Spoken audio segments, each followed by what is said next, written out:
జాయిస్ mayor ministries భాగస్వాములు మరియు స్నేహితుల ద్వారా ఈ కార్యక్రమాన్ని చూడడం సాధ్యమవుతుంది. బాధలేని మార్గం కొరకు చూడడం శ్రేష్టమైంది కాదు. ఎందుకంటే ఒకవేళ దొరికినా అది మీరు వెళ్ళాలనుకున్న చోటుకి తీసుకుని వెళ్ళలేదు.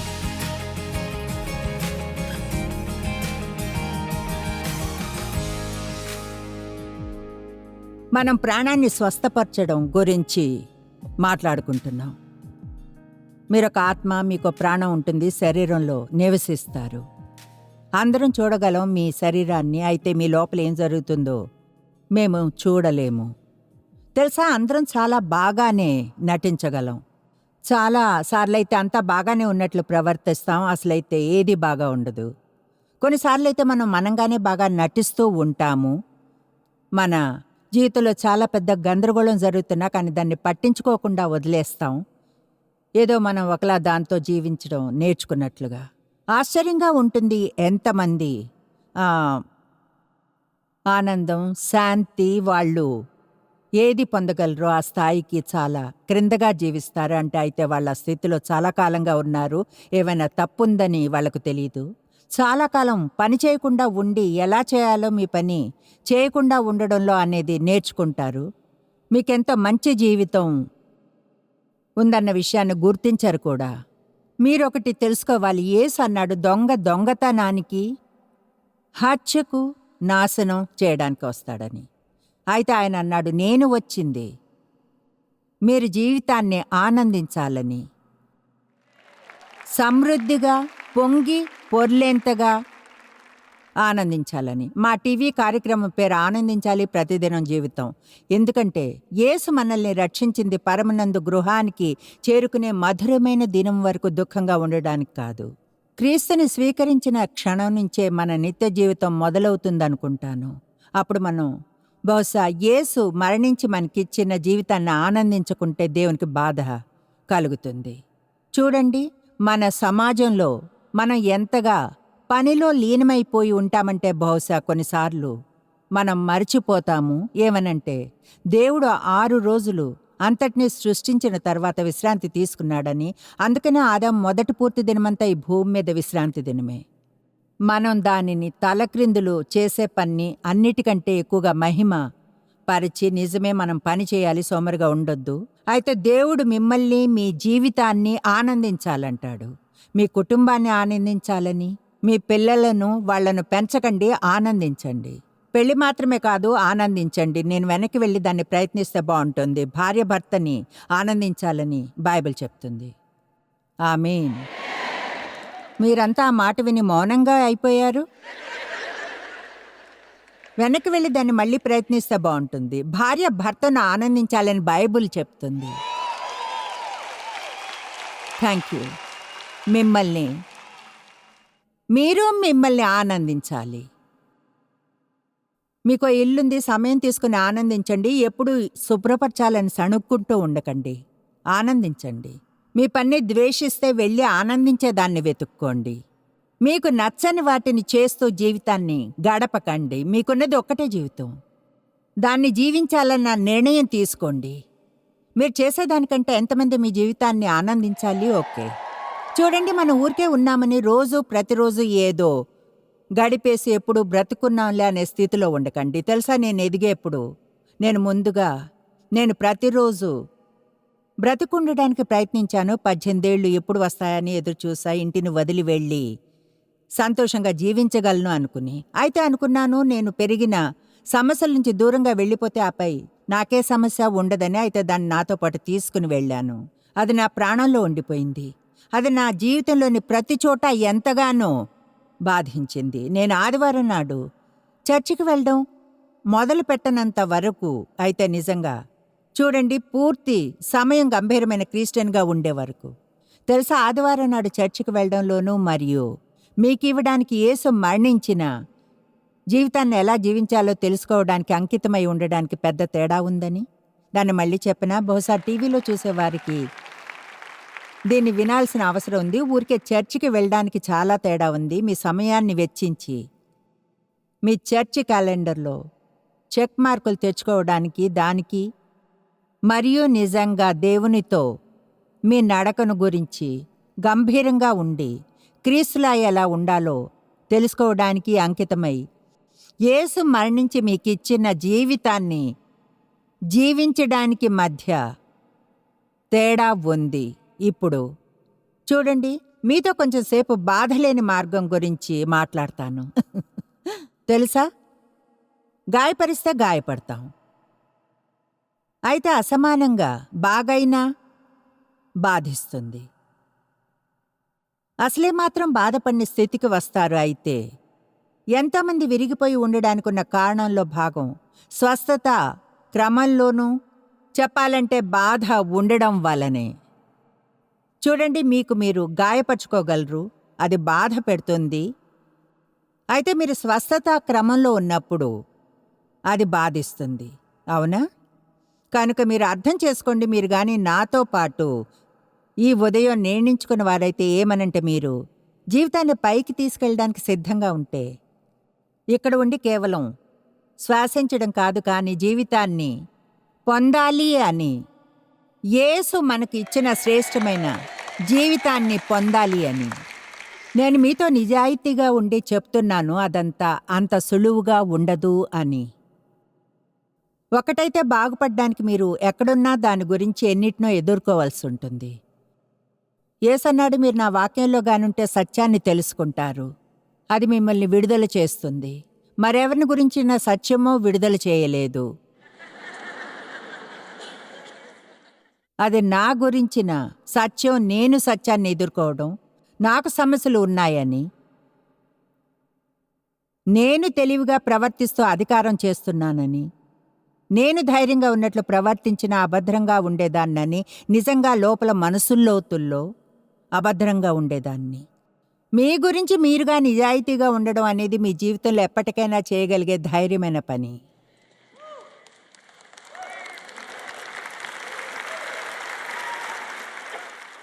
దేవునికి మీరు తెలుసు, ఏదేమైనా ఆయన ప్రేమిస్తాడు. మిమ్మల్ని మీరెలా తెలుసుకుని ప్రేమించుకోవాలో తెలుసుకోవాలి. నేను చేసే ప్రతిదీ నాకు నచ్చదు, కానీ నేనంటే నాకు ఇష్టం. బహుశా మనల్ని మనం ద్వేషించుకుంటే దేవుణ్ణి అవమానిస్తున్నట్లే మనతో మనం మంచి సంబంధాన్ని తిరస్కరించినా. ఎందుకంటే చూడండి, మనం అనుకున్నంత పరిపూర్ణంగా ఉండే రూప నిదర్శనం కాము. యేసు పూర్ణంగా ఉండే వారి కోసం మరణించలేదు. అపరిపూర్ణంగానూ ఆయన తిరిగి వచ్చే వరకు కూడా కొన్ని అలాంటి గుణాలు ఉన్నవారి కోసం మరణించాడు. మనల్ని పొందడానికి తిరిగి వస్తాడు. ఆయన బాగున్న వారి కోసం రాలేదని, జబ్బుతో ఉన్న వారి కోసం వచ్చాడని బైబిల్ చెప్తుంది. ఆమేన్. అందుకని దేవుని నుంచి సహాయానికి నేను అర్హురాల్ని, అలాగే మీరు కూడా. అయితే ప్రాకృతికంగా మనం ఇలానే ఉంటాం. మన శరీరం ఎప్పుడూ బాధలేని మార్గాన్నే వెతుకుతుంది. అందుకని మీతో స్పష్టంగా ఉంటాను. మీరు నిజంగా బాగవ్వాలి అనుకుంటే, అవును, దానికి కొన్ని సవాళ్లుంటాయి. అలాగే అది మెరుపంత వేగంతోనూ కాదు, కొంచెం కొంచెంగా జరుగుతుంది. దేవుడు మహిమ నుంచి మహిమకు మారుస్తాడు. అయితే సువార్త ఏమిటంటే, బాగయ్యే మార్గంలో ఉంటే కనీసం ఎక్కడికో ఒక చోటకు చేరే మార్గంలో ఉన్నారు. చెప్పింది విన్నారా? అది ఎటు కాకుండా ఒక చోట ఇరుక్కుపోవడం కంటే మంచిది. ఈరోజు 2 రకాల బాధల గురించి చెప్పుకుందాం. మారే బాధ, లేక ఎన్నడూ మారకుండా ఉండే బాధ. తెలుసా, ఒకేలా ఉండడం అనే ఆలోచనే నాకు భయంగా ఉంటుంది. అంటే 42 ఏళ్ల క్రితం నేనే విధంగా ఉండేదాన్నో అలానే ఇప్పుడు ఉంటానంటే నేను వణికిపోతాను. ఇప్పుడు అక్కడి నుంచి ఇక్కడికి చేరుకోవడానికి చాలా బాధ ఉంది. అయితే బాధ కంటే ఆనందమే ఎక్కువ. ఇక ఖచ్చితంగా చూడండి, నాకు సంతోషమే. దేవుడు నేను వదిలివేయకుండా కృపనిచ్చాడు. చూడండి, మీరు పొందే కొంచెం అభివృద్ధి మీరు దానిని వేరే ఎవరితోనో పంచుకోగలరు అన్నది మీ మనసులో ఉంచుకోండి. ప్రజలు జయించడాన్ని ప్రజలు చూడాలంటారు. వాళ్ళు గుర్తించడానికి ధైర్యం కావాలి. చూడు, నువ్విది చేయగలిగితే బహుశా నేను చేయగలను. అందుకని పేరు తెలియని ఒక రచయిత ఇలా చెప్పారు, అది బాగుందని నా ఉద్దేశం. సులువుగా వచ్చేది నిరంతరం ఉండదు, నిరంతరం ఉండేది సులువుగా రాదు. ఆమేన్. నా భర్త కూడా ఎప్పుడూ ఒక మాట చెప్తారు. వేగం గలది పెళుసుగా ఉంటుంది, నెమ్మదైంది గట్టిగా. వేగంగా ఏదైతే వస్తుందో అది అంతే వేగంగా దూరం అవుతుంది. అయితే నెమ్మదిగా నిర్మించబడింది పటిష్టంగా ఉంటుంది. మీరు గమనించారో లేదో తెలీదు, దేవుడు తొందరలో లేడు. ఎవరైనా అది గుర్తించారా? దేవుడు త్వరపడ్డం లేదు. ఎందుకో తెలుసా? ఎందుకంటే ఆయనకు నైపుణ్యతలో ఆసక్తి ఉంది, ఎంతలో కాదు. ఆమేన్. మీరు ప్రతిరోజు ఎంతగా బైబిల్ని చదవగలరో చూడ్డానికి ప్రయత్నించే వాళ్ళలో చిక్కుకుపోయి ఉండకండి, మీ గురించి మీరు గర్వంగా అనుకోవడానికి. మీరు 2 వచనాలను గంట సేపు అలానే చూసినా దేవునికి ఇష్టమే. కానీ రోజుకు 7 అధ్యాయాలు చదివిన తర్వాత ఏం చదివారో కూడా తెలియకుండా ఉండడం కంటే, ప్రజలందరికంటే కూడా మనం మెప్పించడం మానేయవలసింది దేవుణ్ణే. చెప్పింది విన్నారా?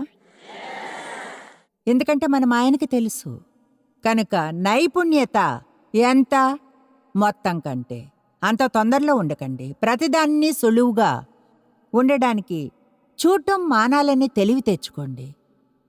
మనం కొంచెం కఠినంగా అయ్యి మనం ఏం పొందాలనుకుంటామని చెప్తామో దాన్ని పొందడానికి దేని నుంచి వెళ్ళవలసి వచ్చినా వెళ్ళడానికి ఇష్టపడాలి. తెలుసా, చాలామంది విజేతలైన వారిని చూసి అసూయపడతారు, లేదా ప్రజలు బాగా ఆరోగ్యంగా అందంగా ఉన్నవారిని చూసి అసూయపడతారంటే ఇంకా 40 లేదా 50 ఏళ్ళప్పుడు కూడా అందంగా ఉండేవారిని, లేదా ఇంకెవరి ఇంటినైనా చూసి, లేదా మరొకరి ఉద్యోగాన్ని చూసి, లేదా ఏమో మీరు రిటైర్ అయ్యే వయసుకొచ్చారు, ఏమీ లేదు మీ దగ్గర, కనుక రిటైర్ అయినా మంచి రాబడి స్థాయి ఉన్న మీకు తెలిసిన వారిని చూసి అసూయపడుతున్నారేమో. ఆశీర్వదించబడిన వారిని చూసి అసూయపడ్డం మానేయాలి. వాళ్లకు ఉన్నది పొందడానికి వాళ్ళు చేసింది చేయకూడదనుకుంటే. కమాన్, సత్యపు క్షణం. మీరు ఇది ఖచ్చితంగా అర్థం చేసుకోవాలి, ఎందుకంటే నేను మీకు నిజం కాని విషయాలను చెప్పను. మీ ఆత్మగాని భయంకరంగా నష్టపడి ఉంటే దుర్వినియోగం, తిరస్కారం, నష్టం, వదిలివేయబడ్డం, దీర్ఘకాలపు జబ్బు లేదా వేరేదేంతో అయినా పూర్ణత్వానికి తిరిగి వెళ్లే ప్రయాణం సులువుగా ఉండదు. అదే మాత్రం ఇలా ఉండదు. నేను ఆ సభకు వెళ్ళాను, ఆత్మస్వస్థత మీద 2 సెషన్లు విన్నాను, ఇప్పుడంతా సరిపోయి ఎంతో బాగున్నాను అని చెప్పేలా కాదు. మీరు కూర్చొని నేను చెప్పేది విని చప్పట్లు కొట్టి ప్రతిదానికి సంతోషించడం సులువే. నేను పొందిన ప్రతి విజయం గురించి చెప్పినప్పుడు మీరు చప్పట్లు కొట్టి ప్రోత్సహించగలరు, కానీ నా విజయం మీకు విజయాన్నివ్వదు. మీరు అవే వాటి నుంచి వెళ్లాల్సి ఉంటుంది. ఎవరైనా చేయగలిగింది మార్గాన్ని వెలుతురు చేయడమే, అయితే నడకను మాత్రం మీరే నడవాలి. బైబిల్ ఎఫ్ఎస్సీ 2:10లో చెప్తుంది, సిద్ధపరిచి ఉంచాడని మనము నడుచుకొనవలనని. దేవుడు ముందుగా సిద్ధపరిచిన సత్క్రియలు చేటుకు మనం మంచి జీవితాన్ని పొందాలని యేసు వెలను చెల్లించాడు. అయితే మనం కొంచెంగా లేచి నిలబడి ఆయన చేయమని చెప్పినది మనం చేయాలి. అదంతా అంత సులువుగా ఉండదు, అయితే ఎంతో విలువైందిగా ఉంటుంది. ఎప్పుడూ దుఃఖంగా ఉండడం కూడా ఈజీ కాదు. ఆమేన్. అంటే ఎవరైనా మీ శక్తినంతా ఎప్పుడు దుఃఖంగానే ఉండడానికి ఉపయోగించారా? కోపంగా ఉండడానికి? మీరు అలా ఆ శక్తిని ఎక్కడికో వెళ్ళేలా వేరే ఏదైనా చేయడానికి మళ్లించగానే? ఆమేన్. All right. ఇరుకు ద్వారము, వెడల్పాటి ద్వారము. మత్తయి 7:13. ఇరుకు ద్వారమున ప్రవేశించుడి, నాశనమునకు పోవు ద్వారం వెడల్పును, ఆ దారి విశాలమునయ్యున్నది. చూడండి, నాకు అది ఇష్టం. వెళ్ళడానికి సులువు వెడల్పు ద్వారము నాశనమునకును నడిపించును, నష్టమునకు దాన్ని. చూడండి అదెంత బాగుందో. వెడల్పు దారి వెళ్ళడానికి సులువైంది, అయితే అది నాశనమునకు, నష్టానికి నడిపిస్తుంది.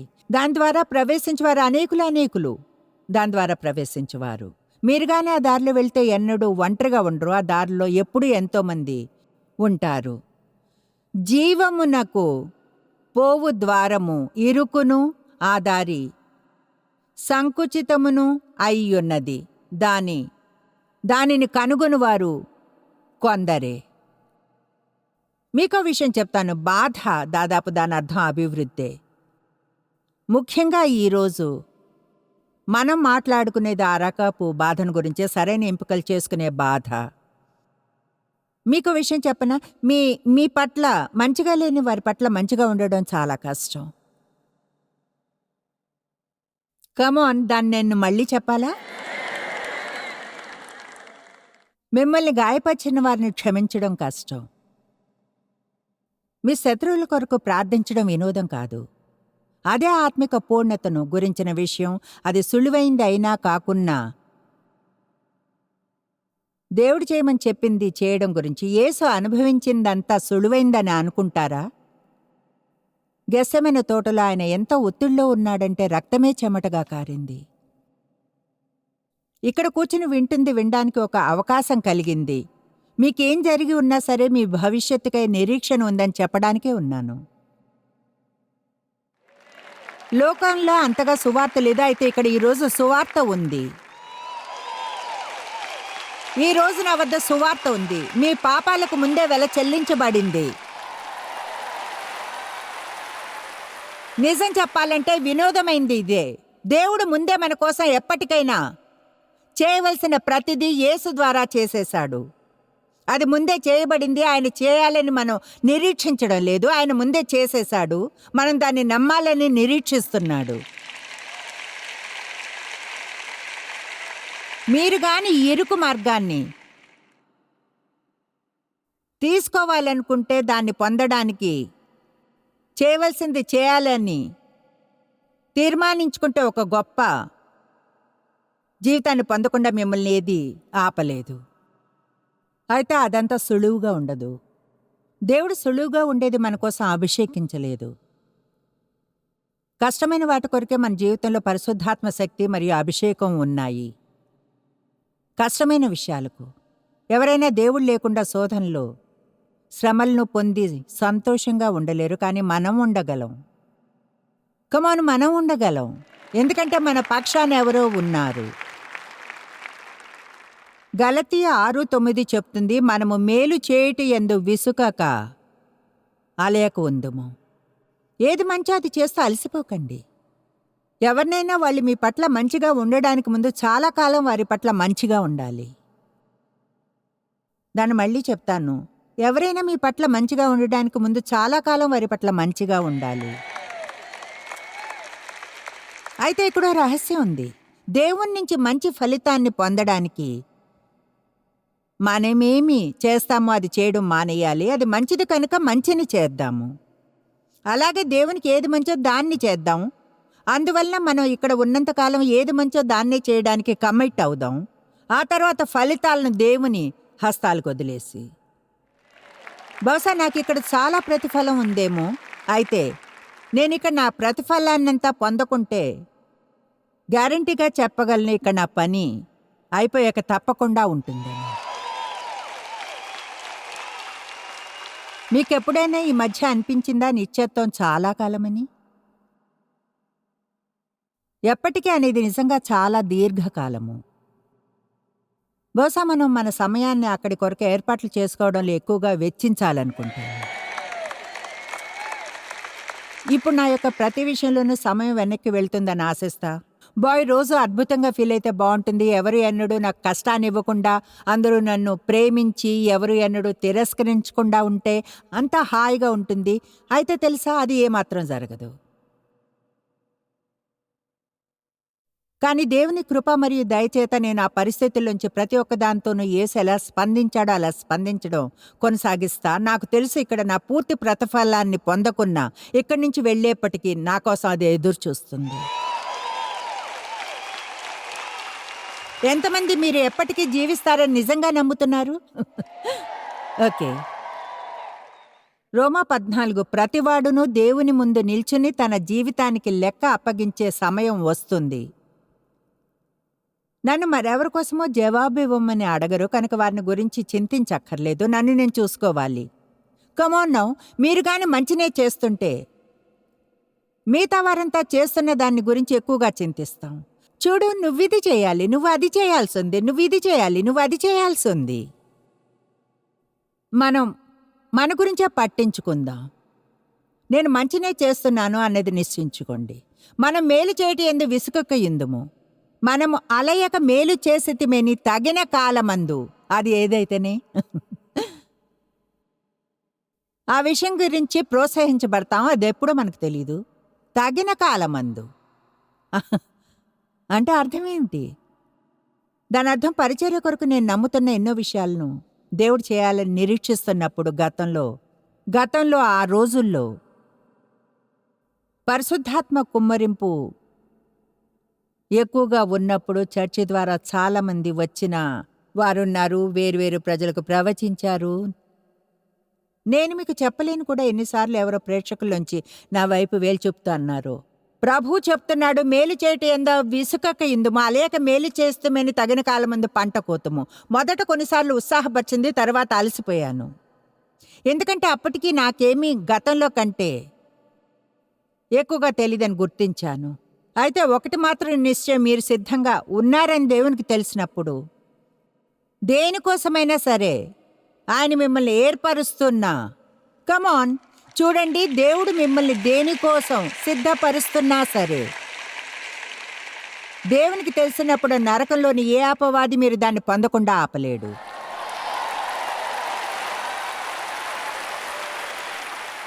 కనుక సెటిల్ అయి ప్రయాణాన్ని ఎందుకు ఆనందించరు? ఎందుకంటే మనలో ఒక్కరూ దేవుణ్ణి తొందర పెట్టేది ఏమీ చేయరు కనుక.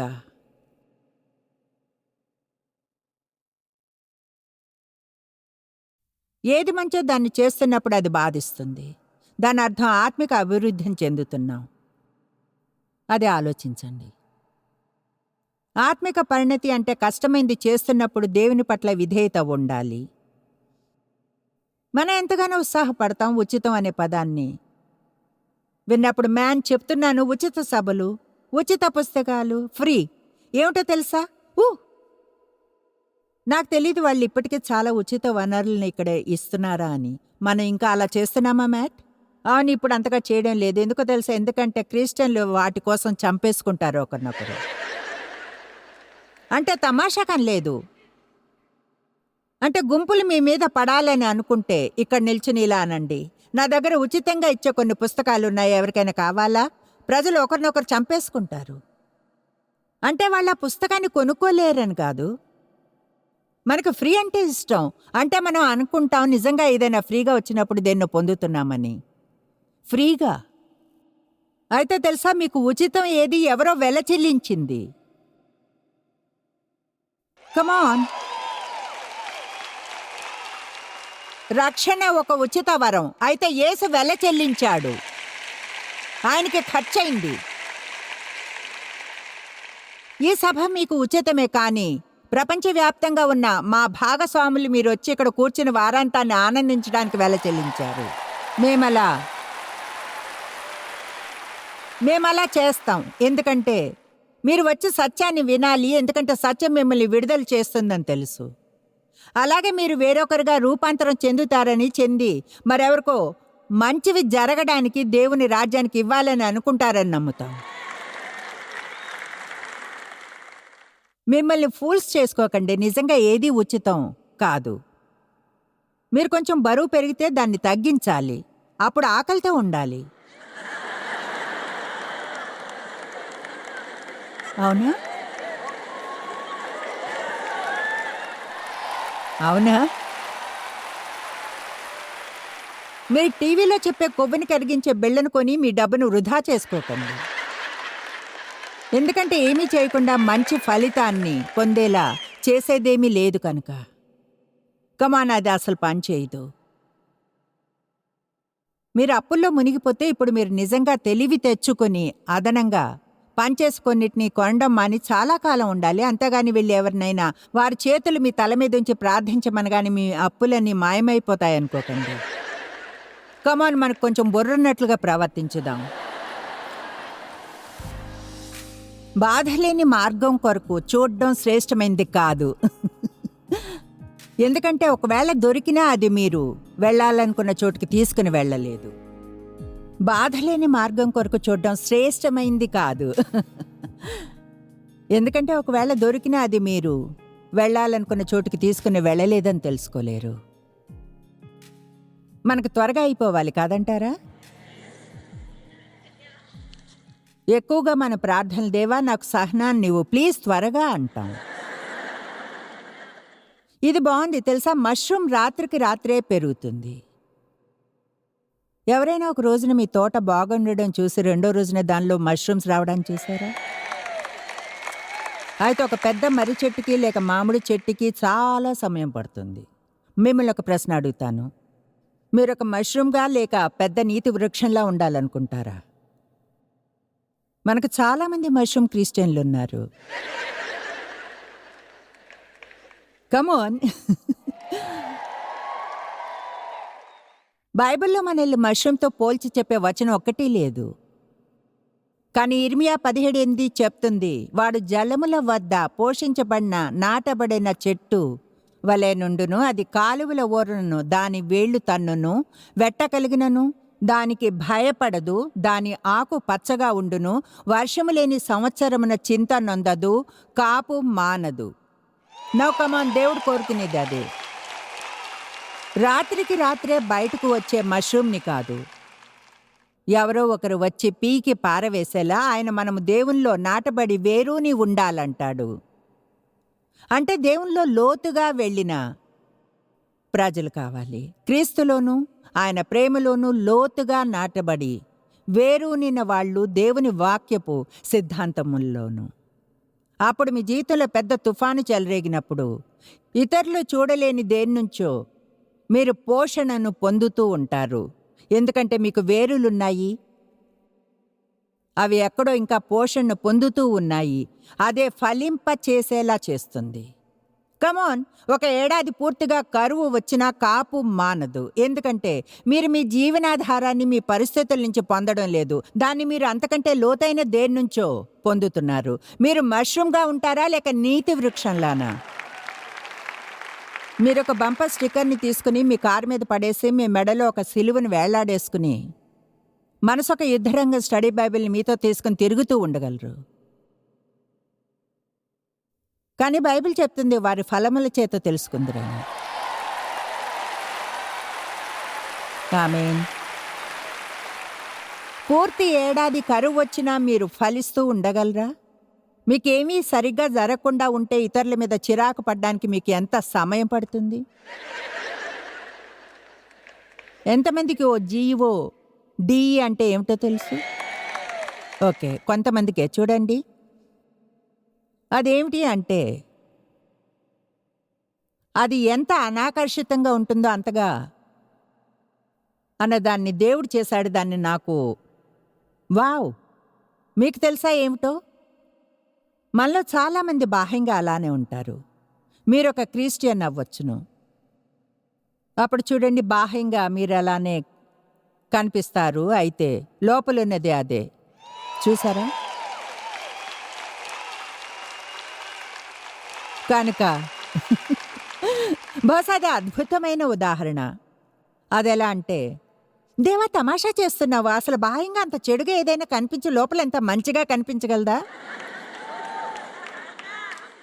చూడండి, యేసు మన జీవితంలోనికి వచ్చినప్పుడు దీన్నంతా చూసుకుంటాడు. అయితే ఇప్పుడు పరిశుద్ధాత్మ ఏం చేస్తున్నాడంటే పని చేయడానికి ప్రయత్నిస్తున్నాడు అక్కడ బయట ఉన్న దాని నుంచి ఇక్కడగా. అప్పుడు లోకం దాన్ని చూసి ఏదో మంచిని పొంది లాభాన్ని పొందడానికి ఆయన కొన్నిటిని తీసివేయడం మొదలుపెట్టినప్పుడు కొంచెం బాధగా ఉంటుంది.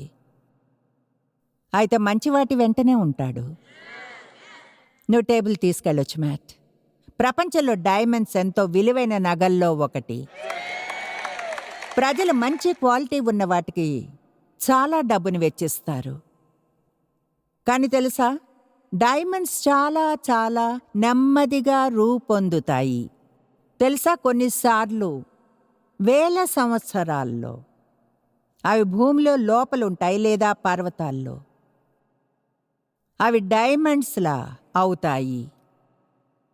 చూడండి, ఎక్కువ వేడి, గొప్ప ఒత్తిడి వలన, అంటే లోపల భూమి లోతుల్లో ఉన్నప్పుడు. చెప్పింది విన్నారా? మీరు దేవుని కొరకు డైమండ్గా అవ్వాలంటే దానికి హై టెంపరేచర్ మరియు గొప్ప ఒత్తిడి కావాలి. కొన్ని రాత్రుళ్ళు మండే అగ్నిగుండంలో చాలామంది అక్కడే ఉండిపోయారు. వాళ్ళు తమ బాధాకరమైన స్థితిలో ఉన్నారు, జీవితమంతా అక్కడే ఉంటారు. నా తండ్రి నన్ను అబ్యూస్ చేశారు, నేను ఎన్నడూ దాని నుంచి బయటకు రాలేదు. చూడండి, మీరు రాగలరు. మీరు జయించడమే కాదు, యూజ్ చేసుకోగలరు దాన్ని. చెప్పింది విన్నారా? దాన్ని మీరు జయించడమే కాదు, దేవుణ్ణి యూజ్ చేసుకోనివ్వండి.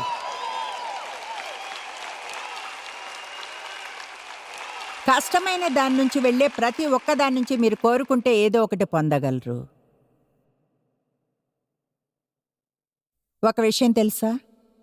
ఎవరినైనా హైర్ చేసుకునే చాలామంది వారిలో ప్రతి ఒక్కరూ అనుభవం కలవారే కావాలంటారు. చదువు పూర్తయ్యే అనుభవం లేని వారి కంటే నిజంగా అనుభవం కలవారు కావాలని అనుకుంటారు.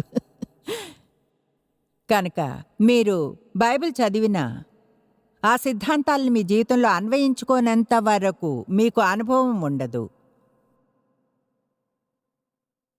బైబిల్ యేసును గురించి హెబ్రీ 5లో చెప్తుంది ఏమనంటే, ఆయన అనుభవించిన విషయాలే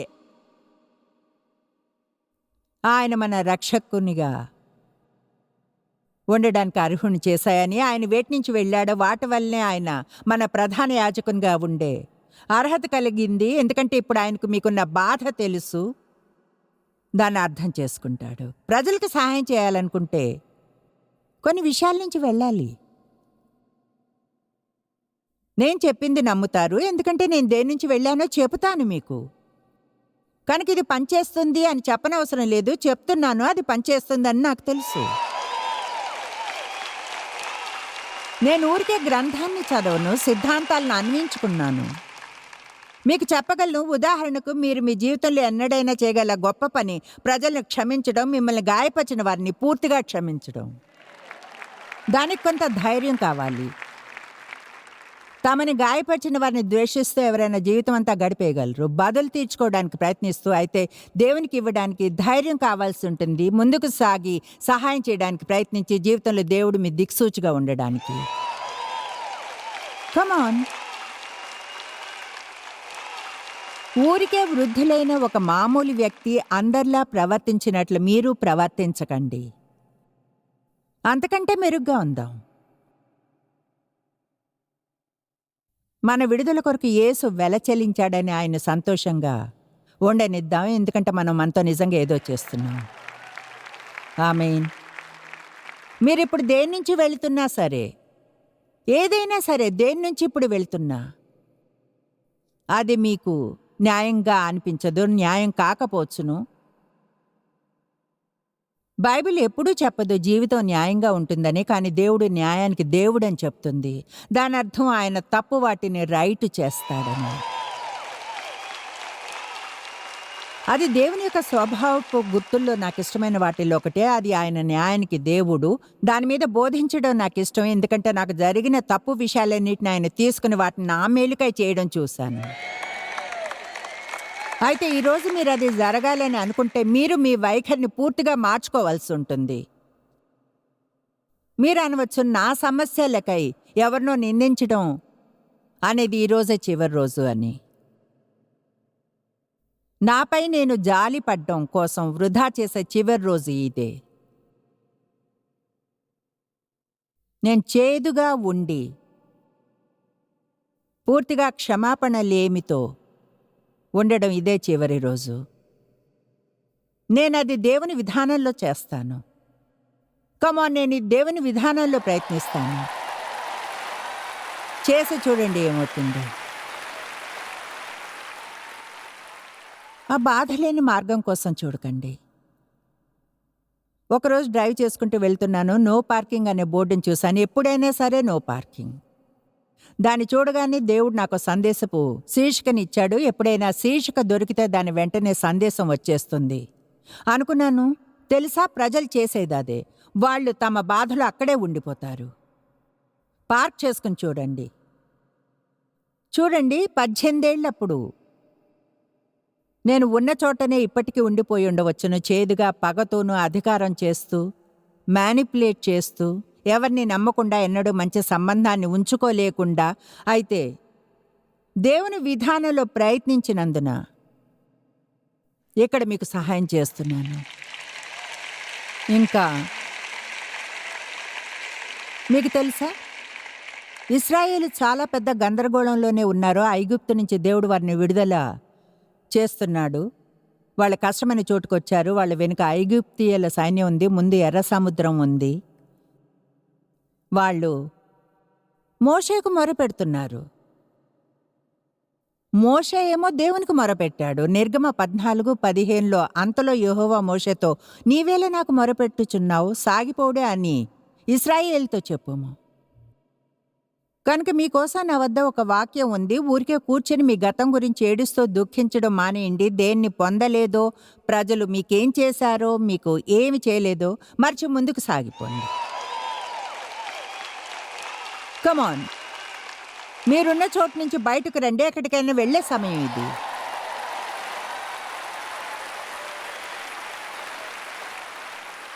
మీకు తెలుసా, సౌలు రాజుగా అభిషేకించబడ్డాడు. సమూయేలు సౌలు జీవితంలో గొప్ప సమయపు డీల్నుంచాడు. తెలుసా, అతన్ని అభిషేకించింది అతనే.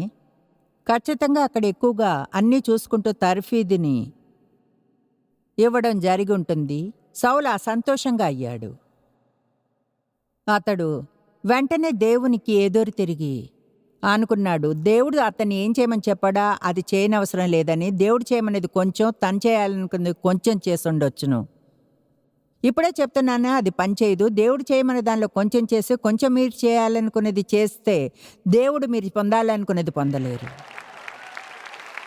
దేవునితో అంతా లేక ఏమీ లేదు.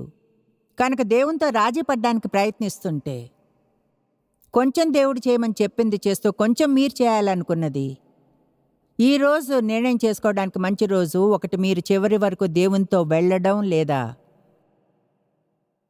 చూడండి, బహుశా ఎక్కడికి వెళ్లకుండా ఉండడం. తెలిసిందా? గతంలో 40 సంవత్సరాల క్రితం నాకు బోధించే అవకాశం ఎక్కువగా లేని సమయంలో చిన్న హోమ్ బైబిల్ స్టడీ చేసేదాన్ని.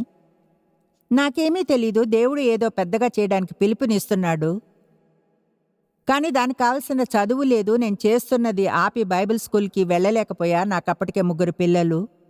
నేను చదవాల్సిన అవసరం ఉంది. అయితే చదవడానికి సమయం లేదు. నాకు ఫుల్ టైం జాబ్ ఉంది, 3 పిల్లలు, భర్త, మా చర్చ్లో మేము కమిట్ అయ్యున్నాము. నాకు అనిపిస్తూ ఉండేది దేవుడు నన్ను ఉద్యోగం వదిలేయమంటున్నట్లు. అది మూగ పనిలా అనిపించింది. మా రాబడి మా బిల్లుల కంటే తక్కువ ఉండేది కనుక. తెలుసా, ఉద్యోగాన్ని వదిలేరు ఒకవేళ మీ రాబడి కంటే మీ బిల్లులు ఎక్కువగా ఉంటే.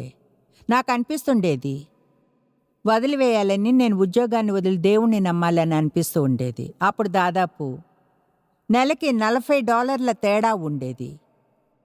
నేను పని మానేస్తే అప్పుడు దేవుడు నెలకు $40 అద్భుతం చేయాలి మేము బిల్లులు చెల్లించడానికి. అదేమీ అదనంగా లెక్కించడం కాదు, అయితే సరాసరిగా గడుపుకోవడానికి. దేవు ఒప్పందంలో ఉన్నారు. అలా అనిపిస్తే దేవుడు చేయమనేదే అదే. కొన్నిసార్లు దేవు నాకు చెప్పాలనిపించేది ఏదైనా చేయాలా వద్దా అని. ఆయన అనేవారు, దేవుడు నిన్ను చేయమని చెప్పింది నువ్వు చేయాలి. కనుక ఆ వింత కథ ఇదే. నా ఫుల్ టైం జాబ్ను వదిలేసి పార్ట్ టైం జాబ్ చూసుకున్నా. కమోన్, ఇక్కడ ఒక సందేశం ఉంది. గుర్తు చేసుకుంటే వింతగా ఉంటుంది. దేవునికి విధేయత చూపడానికి ప్రయత్నిస్తూ నన్ను నేను చూసుకుంటున్నా. చూడండి, నేను దేవుణ్ణి నమ్మే స్థితిలో పెట్టాలని దేవుడు అనుకున్నాడు. నా జీవితంలో నా సమయాన్ని ఆయన నా జీవితంలోని ఈ సమయం కొరకు సిద్ధపరచడానికి యూజ్ చేసుకోవాలి అనుకున్నాడు. అంటే ఇప్పుడు ప్రతివారం మేము దేవుణ్ణి నమ్మవలసిన డబ్బు మొత్తం గాని మీకు తెలిస్తే, ఓ మై గాష్, చాలా కాలం క్రితమే లెక్కించడం మానేశాను. అందరూ చప్పట్లు కొడతారు. మేము ప్రపంచంలోని 2 భాగాల్లో టీవీలో ఉన్నామంటే చూడండి. అవును, బిల్లింగ్ చెల్లించాలి, ఎక్కడి నుంచి తేవాలో తెలియదు. అయితే దేవుడు నెలకి $40 కొరకు ఆయన ఎలా నమ్మాలో బోధించాడు. అయితే నాకు అది చేయాలనిపించలేదు. చూడండి, మనం చివరి వరకు దేవుణ్ణి నమ్మాలనుకుంటాము. అయితే మనకు చిన్న బ్యాకప్ ప్లాన్ ఉంటుంది. కమాన్, ఒక చిన్న బ్యాకప్ ప్లాన్ ఉంటుంది ఒకవేళ దేవుడు చేయకుంటే. కనుక నేను ఒక పార్ట్ టైం జాబ్ చూసుకున్నాను. అయితే నాకెంతో కాలం పట్టలేదు ఆయన చెప్పడానికి, ఎందుకంటే నా పార్ట్ టైం జాబ్ నుంచి తీసేశారు నన్ను. ఎప్పుడూ ఉద్యోగంలోంచి తీసివేసే ఎంప్లాయీ లాంటి దాన్ని కాదు నేను. అంటే చాలా శ్రమజీవిని. నేను చేసే పని బాగా చేస్తాను. ఆయన తీసివేశారు. కనుక అది నాకు తప్పనిసరైంది. దేవుడు చెప్పింది వదిలేయి. అంటే దేవుడు చేయమని చెప్పిన దానిలో ఓ భాగం చేసి మీరు అనుకున్నది ఓ భాగం కాదు. కమాన్, ఎవరితోనో మాట్లాడుతున్నాను. కమాన్, మీరు కావాలి అనుకునే ఆ పై అంతస్తు జీవితాన్ని పొందాలి అనుకుంటే ఈరోజు ఒక నిర్ణయం తీసుకోవాలి. దేవునితోనే చివరి వరకు వెళ్ళాలని నిర్ణయించుకున్న రోజు ఇదే అవ్వాలి. నేను ఆదివారం నాడు క్రిస్టియన్గా ఉండి సోమవారం నాడు తిరిగి పాపిగా ఉండను. మీ క్రిస్టియన్ ఫ్రెండ్స్తో ఉన్నప్పుడు క్రిస్టియన్స్గా ఉండి తర్వాత క్రిస్టియన్స్ కాని స్నేహితులతో ఉన్నప్పుడు వారిలా కాదు. నిర్ణయించుకోండి. ఫ్రెండ్స్ దూరమైతే దేవుణ్ణి అంటిపెట్టుకుని ఉంటారు. మీ ఉద్యోగం పోతే దేవుణ్ణి అంటిపెట్టుకుని ఉంటారు. ఒకవేళ కుటుంబ సభ్యులు వ్యతిరేకమైతే దేవునితో ఉండండి.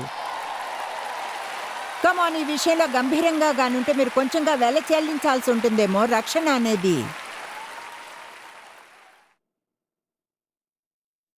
మీకు తెలుసా, రక్షణ అనేది ఉచిత వరం. విజయానికి కొన్నిసార్లు కొన్ని త్యాగాలు చేయవలసి వస్తుంది.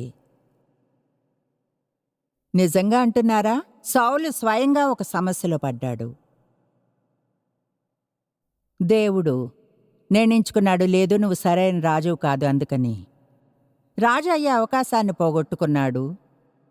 అది సమూయేలుని బాధించింది. ఎందుకంటే అతడు ఎంతో సమయాన్ని తన జీవితంలో పెట్టాడు కనుక అతడు దుఃఖించే సౌలు ఈ ప్రవక్త సౌలుపై దుఃఖిస్తున్నాడు. మొదటి సమూయేలు 16:1 చెప్తుంది, అంతటా యెహోవా సమూయేలుతో ఇలాగ సెలవిచ్చెను, ఇశ్రాయేలీయుల మీద రాజుగా ఉండకుండా నేను విసర్జించిన సౌలును గూర్చి నీవెంతకాలం దుఃఖింతువు, నీ కొమ్మును తైలముతో నింపము. బేత్లెహేమీయుడైన యెషయి వద్దకు నిన్ను పంపుచున్నాను, అతని కుమారులో ఒక నేను రాజుగా నియమించుదును. ఓకే, అది పని చేయలేదు. అయితే ఎంతకాలం పని చేయని దాని మీద దుఃఖిస్తావు? నా దగ్గర కొత్త ప్లాన్ ఉంది అని దేవుడు అన్నాడు. కమాన్, మీతోనే మాట్లాడుతున్నాను. కొంతమంది పని చేయని దాని మీద దుఃఖిస్తూ ఉన్నారు. అయితే దేవుని వద్ద కొత్త ప్లాన్ ఉంది. ఎవరో ఒకరు దీని గురించి అరవాలి. ఓకే, అది పోగొట్టుకున్నావు. దుఃఖించే సమయము అయిపోయింది. చూడు, ఇప్పుడు అక్కడి నుంచి లేచే సమయం. ఎందుకంటే నా దగ్గర కొత్త ప్లాన్ ఉంది. మీకో విషయం చెప్పినా, దేవుడు పథకం లేకుండా ఎప్పుడూ ఉండడు. మీరు కానీ ప్లాన్ ఏని మిస్ చేస్తే ప్లాన్ బి, ప్లాన్ ఏ కంటే బాగుంటుంది ఎప్పటికైనా. ఎందుకంటే అది దేవుడు.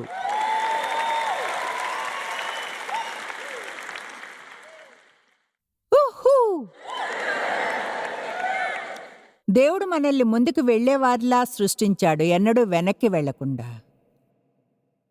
ఆయన అతి సాధారణమైన వారిని అసాధారణమైనవి చేయడానికి ఉపయోగిస్తాడు. అయితే చివరి వరకు దేవునితోనే వెళ్ళాలి. వీలుగా ఉన్న ఏ చోటనైనా ఉండిపోకూడదు. మార్గం మధ్యలో కొంత విధేయత, మరికొంత అవిధేయత కాదు. ఆదికాండం 11:31-32లో తెరహు అబ్రాము యొక్క తండ్రి అనను. తెరహు తన కుమారుడగు అబ్రామును, తన కుమారుడు అనగా హారాను కుమారుడగు లోతును, తన కుమారుడగు అబ్రాము భార్య అయిన శారయి అను తన కోడల్ని తీసుకుని కనానుకు వెళ్ళుటకు కల్దీయుల ఊరను పట్టణములో నుండి వారితో కూడా బయలుదేరును. వాగ్దత్త భూమికి అబ్రాము తండ్రిని అబ్రాముతో అక్కడికి వెళ్ళమని దేవుడు చెప్పడానికి ముందు వెళ్ళమని చెప్పాడు. ఆశ్చర్యం, ఎంతమంది ప్రజలతో ఆయనకు చివరిగా దొరుకుతారో ఆయనకు విధేయత చూపేవారు ఎవరైనా వారితో వెళ్ళడానికి. మీ ముందు ఇప్పుడు ఒక అవకాశం ఉందేమో. అయితే ఆ అవకాశం ఇవ్వబడిన మొదటి వ్యక్తి మీరు కారేమో. అయితే దేవుడు ఏదైనా చేయాలనుకుంటే ఆయన చేసేస్తాడు. ఎస్తేర్ అంకుల్ ఆమెతో ఏం చెప్పాడు? దేవుడు తన ప్రజలను విడుదల చేస్తాడు. ఆయన నీకు ఆ అవకాశాన్ని ఇచ్చాడు. అయితే నీవు కానీ అది చేయకుంటే దేవుడు వేరే ఎవరి చేతనో విడుదల చేయిస్తాడని తెలుసుకో. అయితే నీకెలా తెలుస్తుంది ఇటువంటి సమయం కొరకు నీవు పెంచబడ్డావని?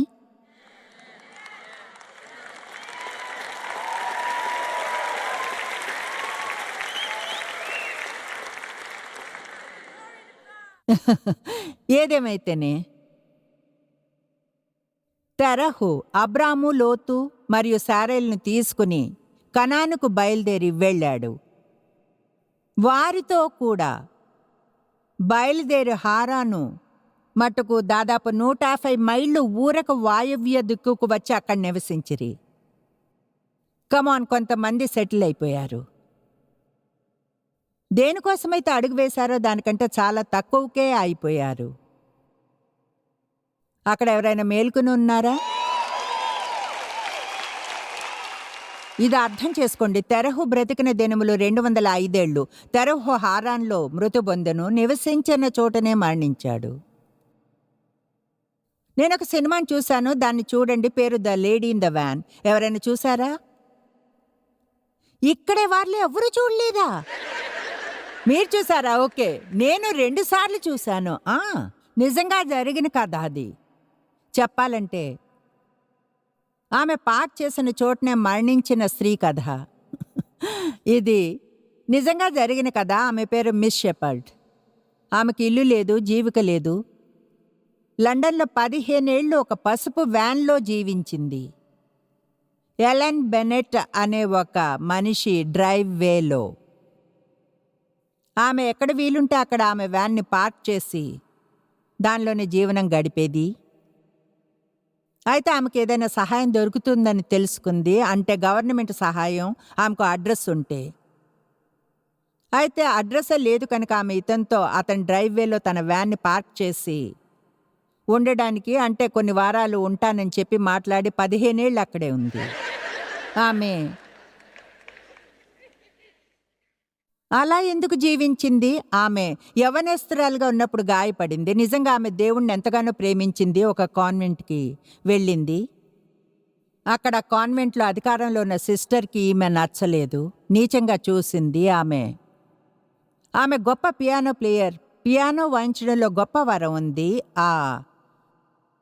ఆ కాన్వెంట్కి అధికారంలో ఉన్న సిస్టర్ ఈమెతో దేవుడు ఆమె త్యాగం చేయవలసింది అదేనని చెప్పి పియానోని ఆమె నుంచి తీసివేసుకుని ప్లే చేయనివ్వలేదు. దాంతో ఆమె మనసు విరిగిపోయింది.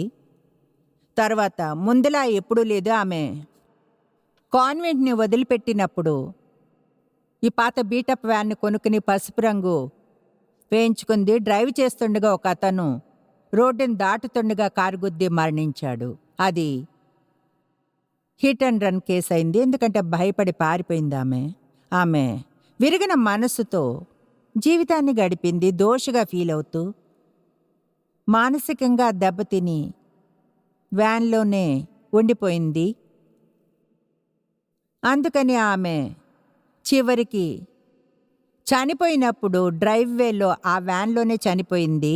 ఇక కథలోని కల్పిత భాగం ఆమె పరమునకు వెళ్ళడం, అక్కడ ఆమె కలిసిన మొదటి వ్యక్తి ఆమెచే చంపబడిన ఆ వ్యక్తి అవడం చూపిస్తుంది. ఇప్పుడు దీన్ని వినండి. కనుక ఆమె తన జీవితమంతా దోషిగా ఫీల్ అవుతూ జీవితాన్ని నాశనం చేసుకుంది. అతడు ఆమెతో అంటాడు, చెప్పాలంటే నీ తప్పు వల్ల నేను మరణించలేదు, నువ్వు నన్ను గుద్దలేదు, నీ కారు ముందు కావాలని నేను వచ్చాను. ఆశ్చర్యం వేస్తుంది ఎంతమంది మీ జీవితాలను దోషిగా, మీ తప్పు కాని దానికి చెడుగా ఫీల్ అవుతూ గడిపేస్తారో చూస్తే.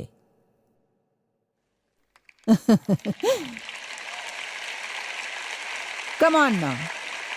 ఎన్నేళ్ళు నేను ఆశ్చర్యపోయాను నా తండ్రి నన్ను అబ్యూస్ చేయడానికి నాలోని లోపం ఏమిటా అని.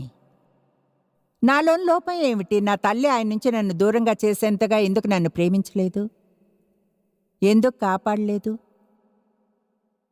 అది నా తప్పు కాదే, నాలో ఏ తప్పు లేదే.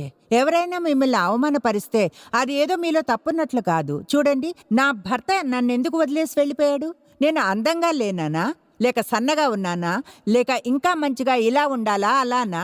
మీకో విషయం చెప్తాను, ప్రజలు అవమానపరిచినప్పుడు మీలో ఏదో తప్పు ఉన్నందని కాదు, వాళ్ళలోనే ఏదో ఉంది.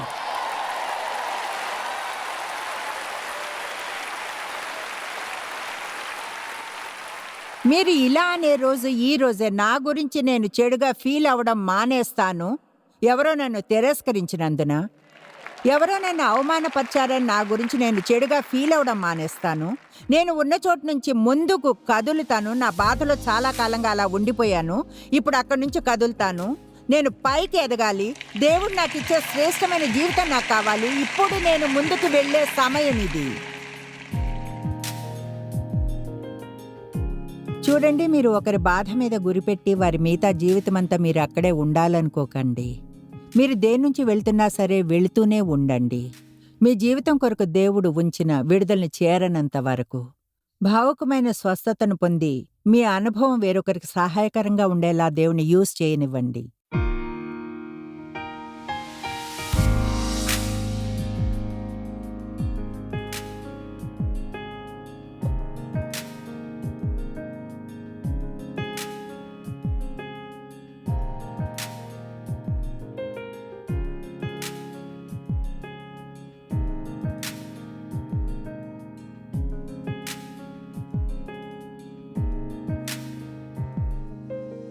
జాయిస్ మేయర్ మినిస్ట్రీస్ భాగస్వాములు మరియు స్నేహితుల ద్వారా ఈ కార్యక్రమాన్ని చూడడం సాధ్యమవుతుంది.